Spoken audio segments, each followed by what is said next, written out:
Good evening, pilots and mercs.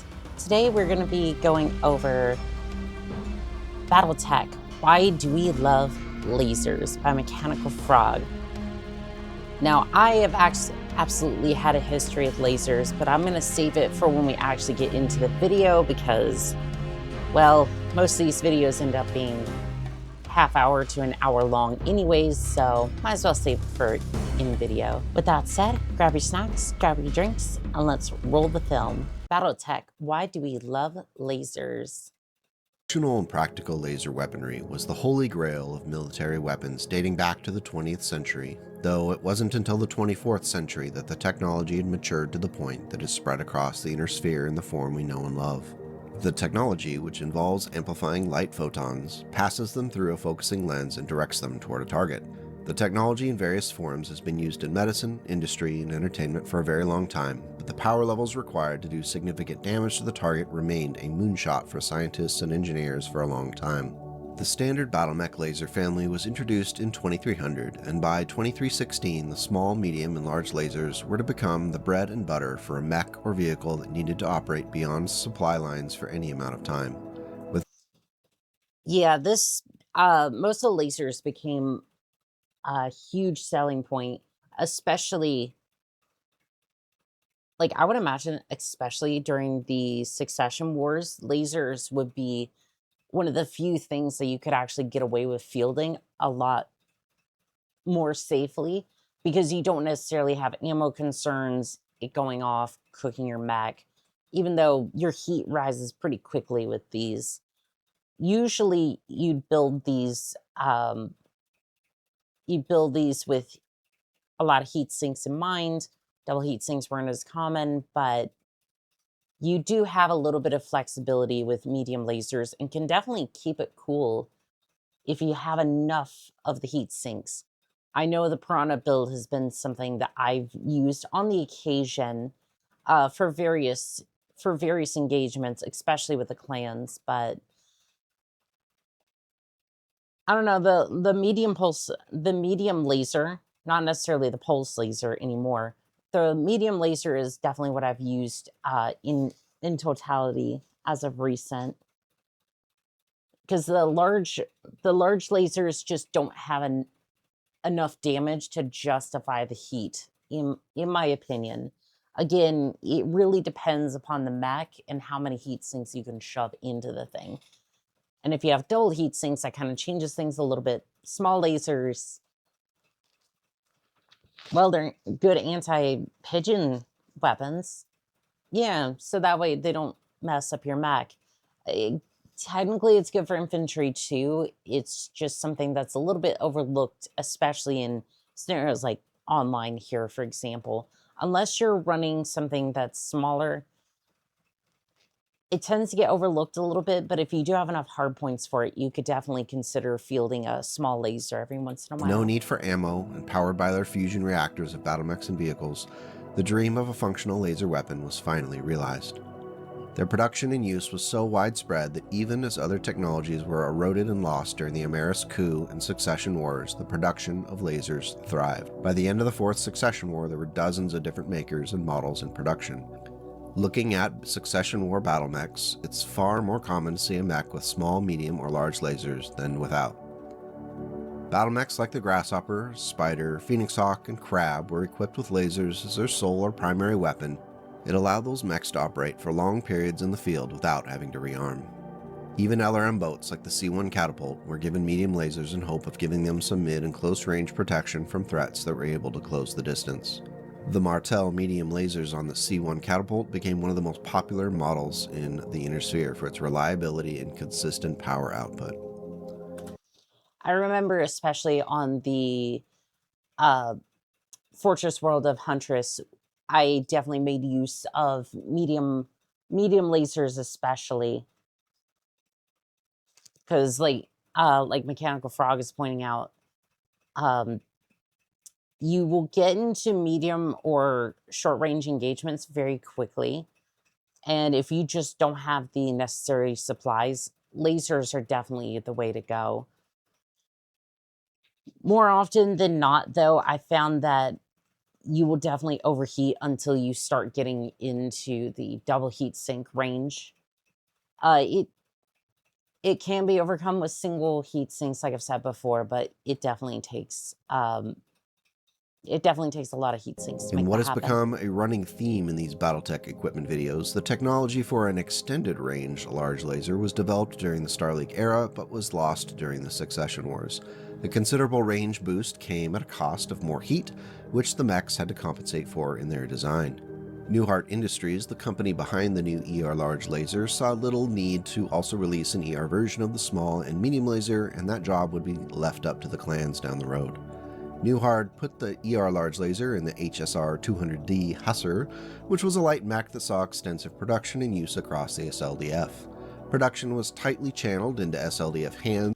I'm sorry, you put a large laser into a small battle mech? I've never seen this one before. What did you call it? Because I'm definitely interested in this battle mech. And that job would be left up to the clans down the road. Newhart put the ER large laser in the HSR 200D Hussar, which was Called it a Hussar. Yeah, I'm definitely interested. This thing looks kind of cool. I don't know what's up with the hands here, but I'm definitely interested. a light mech that saw extensive production and use across the SLDF. Production was tightly channeled into SLDF hands, and as a result of the Amara's coup and the Kerensky's flight from the Inner Sphere, most of the Hussars and the ER large laser they carried with them left the Inner Sphere. The Hussars that were produced during the Succession Wars ended up being downgraded to carry only at standard large laser. As with so many other technological advances rediscovered just before the clan invasion, the Inner Sphere, specifically the Draconis Combine engineers, were able to replicate the ER large laser, and it would once again be produced by companies across the Inner Sphere. While it hasn't completely it really sounds like the Helm memory core was essentially a MacGuffin to basically make sure that the Inner Sphere wasn't absolutely decimated. I know it's a story, and to be fair, it's not necessarily as simple as just, we discovered the memory helm core, we started developing weapons, and then all of a sudden, the clan invades again. But it really seems like the more I hear about it, the more I'm just like, it really seems like a MacGuffin. Like, we had this just in time. It's like, I don't know. It really sounds like that. And again, this isn't to bash on the lore at all. I'm just like, out of everything I've heard about the Battletech lore in general, that's been the most like talked about point. I'm just kind of had a while to sit on it, and it's just like, I don't know. I feel like some other people in the Battletech community have mentioned that as well. I don't think I'm alone on that one. Replaced the standard large laser in the years since its reintroduction, the ER large laser is far more common than it ever was before. The clans were not idle in their self-imposed exile from the machinations of the Inner Sphere. Still in possession of that ER large laser technology in significant numbers, the extension into the medium and small laser categories seemed inevitable. By 2820, the clans were developing the technology to field mechs carrying extended range lasers of all three types. They were so successful. I love how this king crab here, completely unrelated, this king crab has 6 light PPCs. Would you like to cram more? Would you like more PPCs with your king crab of spite over here? The clan stopped producing the standard lasers entirely. The mechs used to invade the Inner Sphere on that drive toward Terra would be armed with ER lasers and pulse lasers. Since we covered pulse lasers in another video, I'm going to give them a pass for this one. Just know that they exist, and if you want to check out the video, the link is in the video comments and possibly on the screen right now if I can get tagging to work on YouTube. Enjoy. In 3059, Clan Star Adder, in one of the few examples I can think of that they did anything, developed what would be called a heavy class of lasers. Coming in small, medium, and large classes, the heavy Mhm. lasers were physically larger, used more power, and had shorter range than their ER counterparts, and produced much greater waste heat as a result. All of this was in exchange for an increased damage profile. The heavy large laser does slightly more damage than the Gauss rifle at 16 damage, but it generates 18 heat for the effort. That's a pretty toasty That's pretty trade-off for sure. toasty. There's an interesting choice to make here between the Clan ER large laser and the heavy medium laser. Each does 10 damage, but the heavy medium laser generates 5 less heat, 7 to the ER large laser's 12. The heavy medium also weighs just 1 ton to the ER large laser's 4. The ER large laser, of course, has a massive range advantage, but if you are building a brawling mech, the heavy medium might be worth considering. For many tabletop games, fighting within that 9 hexes is pretty common, so I'd have to do some time in the mech lab to see what I can make. It's been reported that heavy lasers have a small but noticeable firing delay due to the interplay between increased power and reduced shielding around the laser. This pre-charge phase, as it's sometimes referenced, can lead to some inaccuracy if the mech warrior is used to a more immediate response from other laser types. It's one of those things that you could get used to with practice, or it could turn you off completely from the experience. It needs to be noted that there are infantry-scaled versions of laser weaponry in both the infantry of the clans and the inner sphere. Altogether, there are more than a dozen different models of infantry laser and almost a dozen scaled for mounting on vehicles.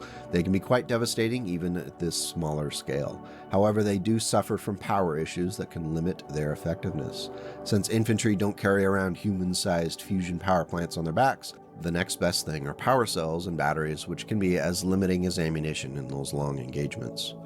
It is interesting to note that in the MechWarrior 1st edition book, laser weapons are mentioned to be incredibly uncommon. The book references a rough 20-to-1 ratio between the standard slug firearms and laser weapons. It goes on to describe that a personal handheld laser weapon power pack can hold 20 energy charges, which could be about 20 shots or less depending upon how much energy a single shot of that specific weapon uses. Military versions of the power packs can hold roughly 200 charges. Second edition MechWarrior adds handheld pulse laser weapons because everything is better with pulse lasers, including personal protection. We might have to do a personal weapon video in the future now. That would actually be really cool to see more of the infantry weapons, because I'm not necessarily as familiar with them as, say, the mech versions. But it really sounds like the fusion cells from the Fallout series when it comes to those sorts of weapons. It definitely sounds like it can be just as limiting in that particular setting. I've dug through all these MechWarrior rules. Maybe.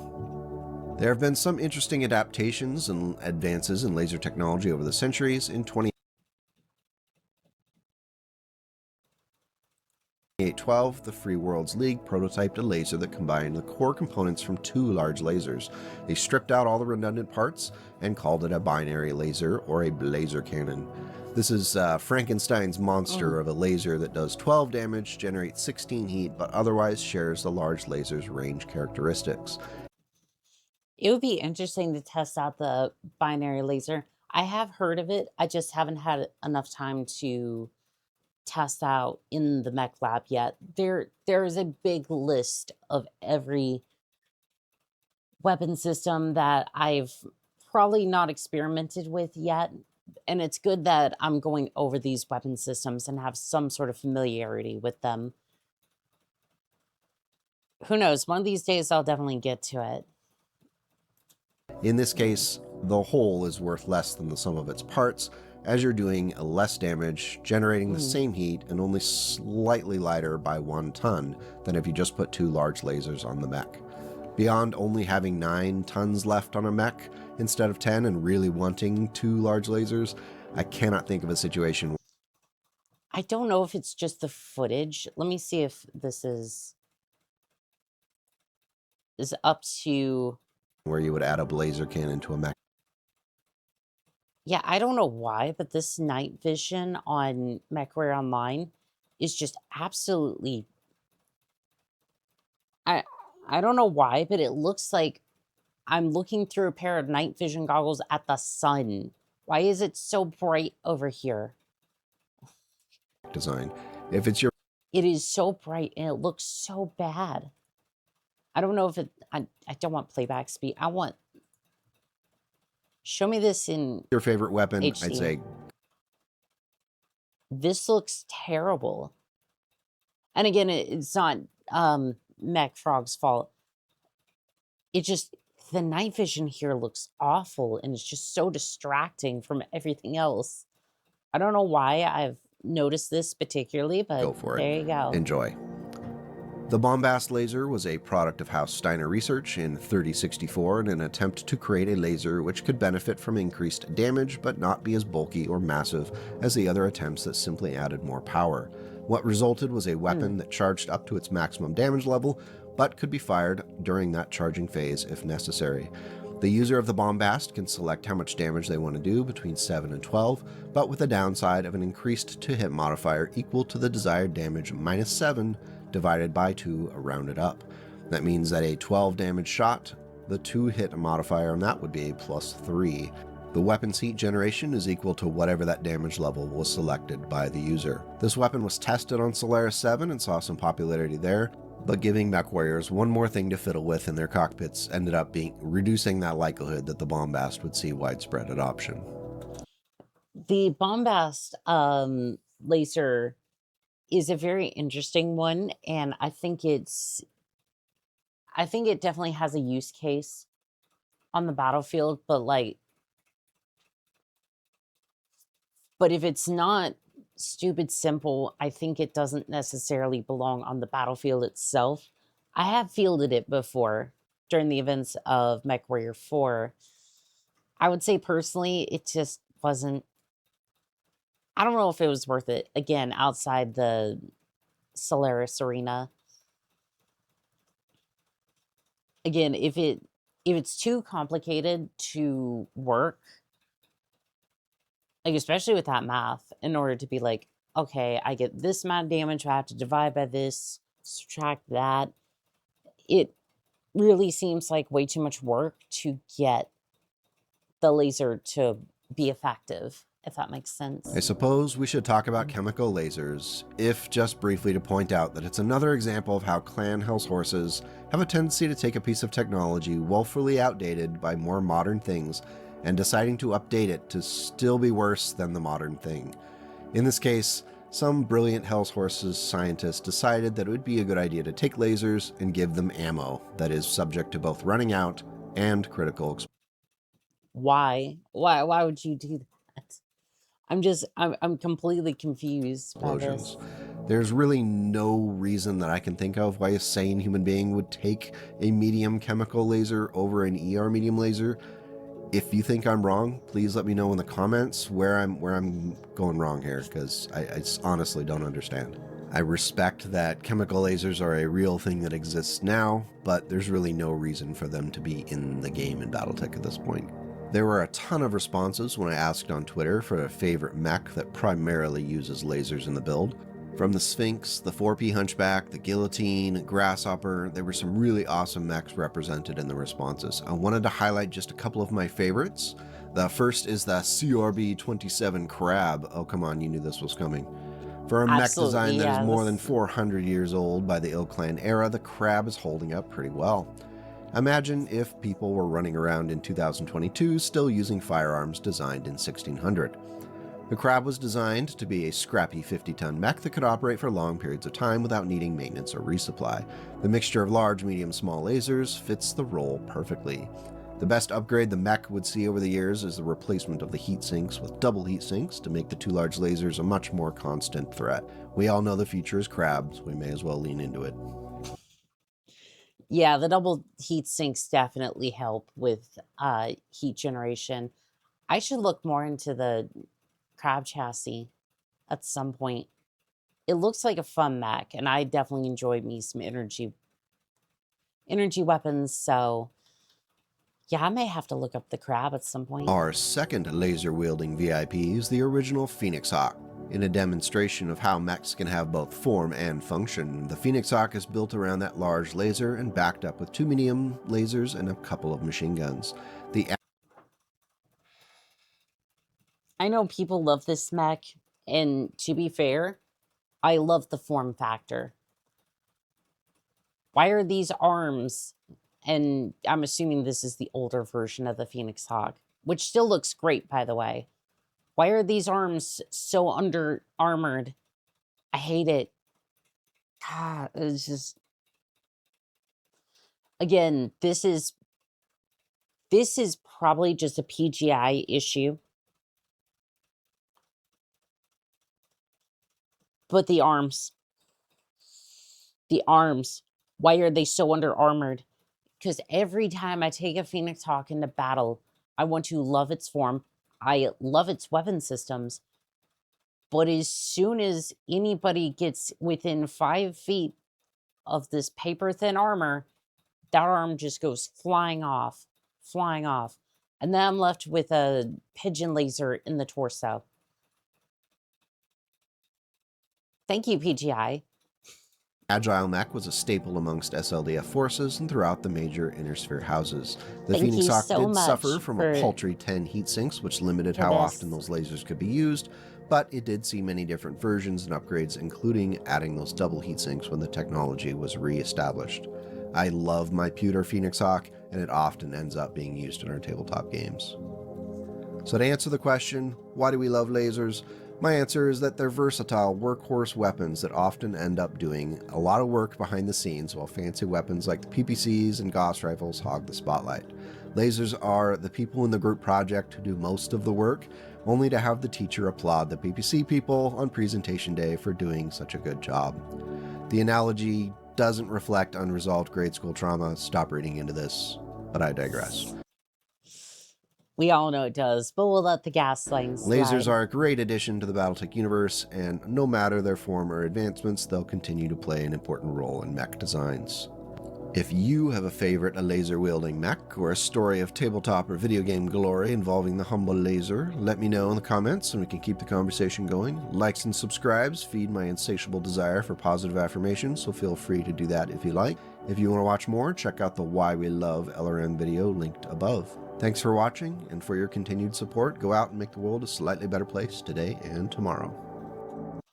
You see, my favorite mech that uses the, I think it's the large laser, would either be the Bushwhacker or, trying to think of an oddball one that I've used recently. I think the Shadow Cat is actually a good example of that. The medium lasers, not necessarily the large ones. I know the Gauss rifle or the Goose rifle on the Shadow Hawk is more going to take the spotlight.